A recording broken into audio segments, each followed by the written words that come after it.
I'm Lee Mather and I'm the Game Director of F1 2018, and I'm here at the moment stood on the Silverstone wing, and soon I'm going to take you downstairs into one of the garages where I'm going to talk about some of the career enhancements that we've made to F1 2018. The big thing this year is very much the media are going to play a huge part in the player's career. It's super important for a driver these days to not just be skilled on track, it's all about being the complete package.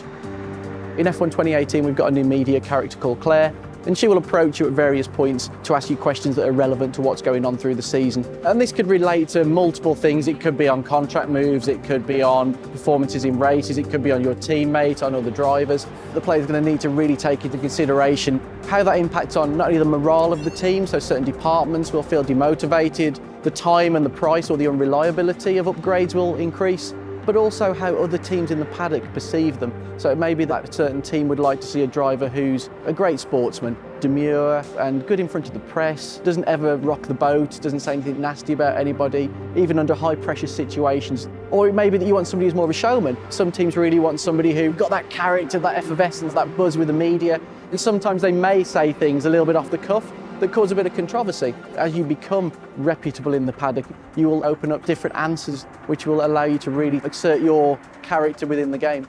And we also wanted to create some new locations as well. So Claire will perform interviews in areas within the back of the paddock, so between the lorries and the trucks, but also in front of the weighbridge and the scrutineering areas.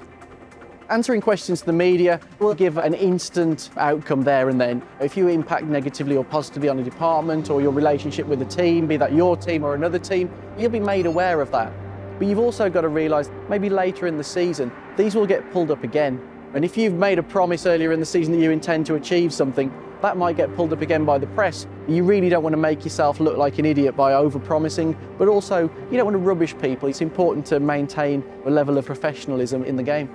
This is an entirely new system compared to what we did in 2010. It's not built upon any of that technology. The whole thing is tied very closely to all areas of your career. So, for example, something we did last year with the perks system, the player couldn't choose which perks they wanted to unlock. Now you actually use those perks as bargaining tools as part of your contract. You can now task your agent to get you a drive with any particular team. You will then go into a negotiation stage. And this is something that we're actually extending across the whole season as well. So there will be key points in the season where the contract windows open again. So it may be that you take that risk of moving teams during the season. It may be that you move to a team that have got worse R&D than you, or a car that doesn't suit you as well. But the perks may look more attractive. You may think that you can progress your career quicker by going to another team. It's super important that I have a value as a player, and that value is really important. If I start to overvalue myself, a team isn't going to go with the contract that I want. If I say I'm going to achieve this and I fail, my value with those teams will go down. In F1 2018, the player will have rivalry with their teammate. That's always the benchmark for how good you are within the team, because obviously you're using exactly the same machinery. But you can also now challenge another rival off the grid. So you can pick who you want to try and beat. And the key thing with that is you can bet your skill level against another driver.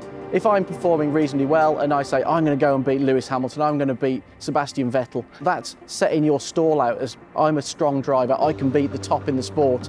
And for that, your reward will be huge in terms of your reputation within the paddock, and that will benefit you in multiple areas of your career.